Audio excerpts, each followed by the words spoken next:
morning, glory and evening grace, America. 6 minutes after the hour, I'm Hugh Hewitt. Thanks for listening. A special 2 hours, last and this, of the Hugh Hewitt Show, featuring Christopher Hitchens, Vanity Fair columnist, author, most recently of God Is Not Great. David Allen White, professor at the United States Naval Academy for more than 25 years, been teaching the midshipmen their Shakespeare.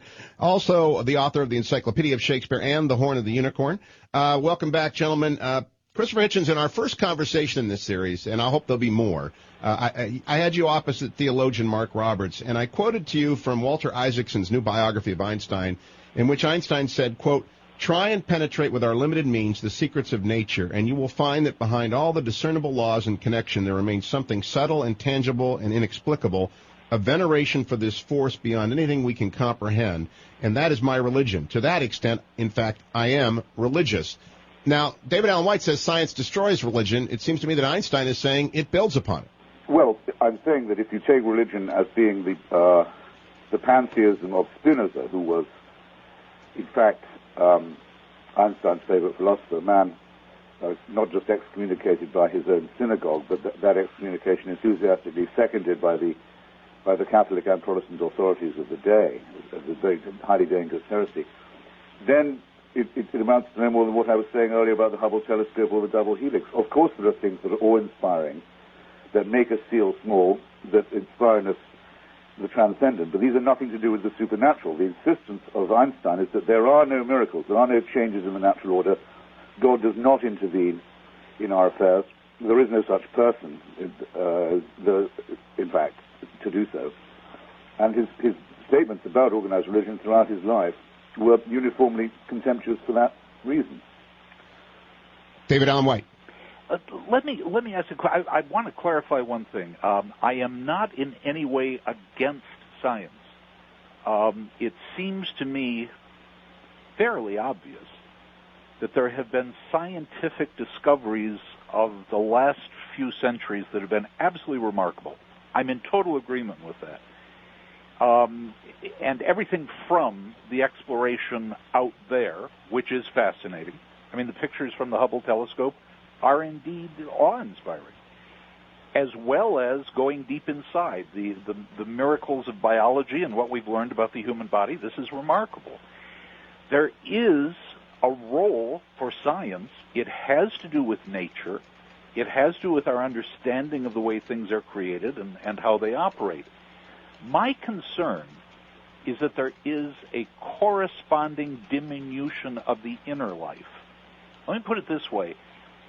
I ask my students this often. I ask them to name their 5 senses, and they can all do it, of course, instantaneously. And those 5 senses are the means by which we know nature and the outside world. Back in the Middle Ages, there was the notion of the 5 wits. Common sense, fancy imagination, estimation, sometimes called judgment or memory. They have no idea of these. And the fact of the matter is, there is an inner life. There are things going on inside us. Now, I understand, given the book, that religion is rejected by Christopher Hitchens, but is there not an inner life that is worthy of exploring that can take us to places that the discoveries of science and nature cannot? Let me ask you a specific question. In the book, you refer more than once to the conscience. Would you agree that the conscience is part of what I'm calling the inner life? Absolutely, I would. I mean, that's why I spend a little time discussing Socrates and what he called his daemon, his inner prompting that warned him when he was being dishonest or in an argument, for example, and it made him break off from doing so. Exactly. We know that there are some people who are born without this. We call them sociopathic. And we know that some people who are born positively like flouting such admonitions, and we call them psychopaths. But and C.S. Lewis said, of course, that the conscience was in a way the proof, the demonstration of the existence of God, which I don't think you can claim that it is. But that's why I began by saying that religion has to be understood as our first and, alas, worst, because first, attempt at philosophy, at understanding who we are, why we're here, what we're for, and what ultimately our duties are to one another.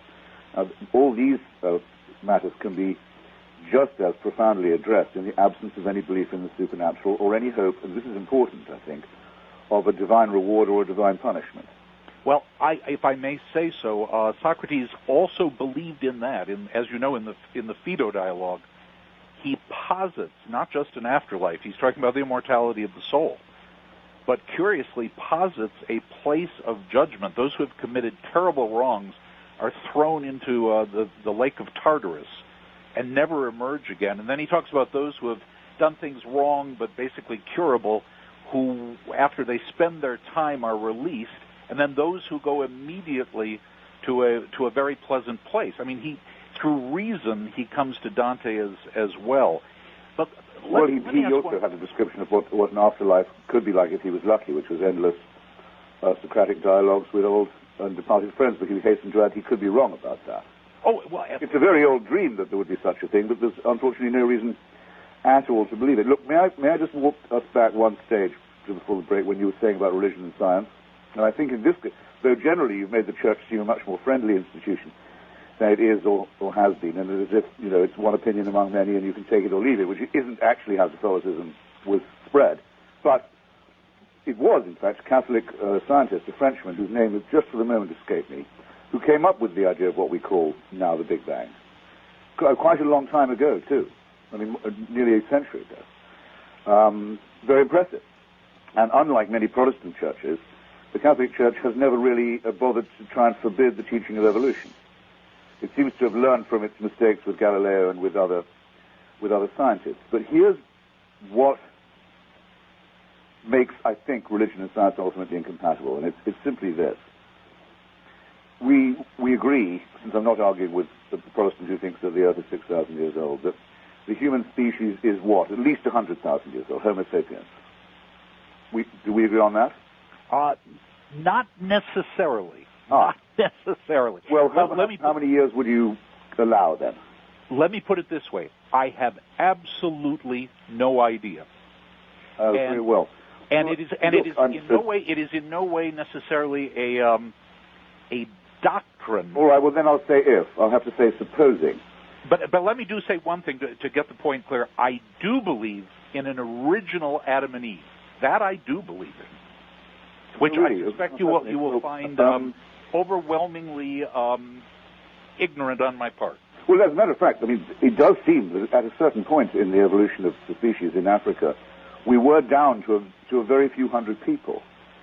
And there was panic and dismay and the threat of extinction. Very nearly went extinct and then gradually left Africa in different directions. So there may be some metaphorical truth to that story. But shall I just say then, since we're not going to agree, that it seems to be the absolutely unarguable consensus that Homo sapiens is approximately not less than 100,000 years old.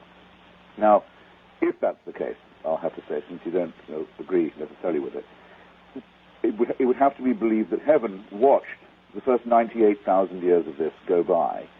People be born, struggle, strive, die, probably very young or in childbirth, famines, turf wars, plagues, all of this, and only 2,000 years ago decided to intervene in an intervention that takes the form of blood sacrifice, human sacrifice, in a very primitive part of the Middle East. Now, I will just simply have to say that I could not be brought to believe that under any conditions whatever, and I very much doubt that anyone really seriously does believe it. Well, it's mainly believed because those who claim to hold the belief of being able to use it to acquire political power in the only world we have, and the only world that matters, the here and now.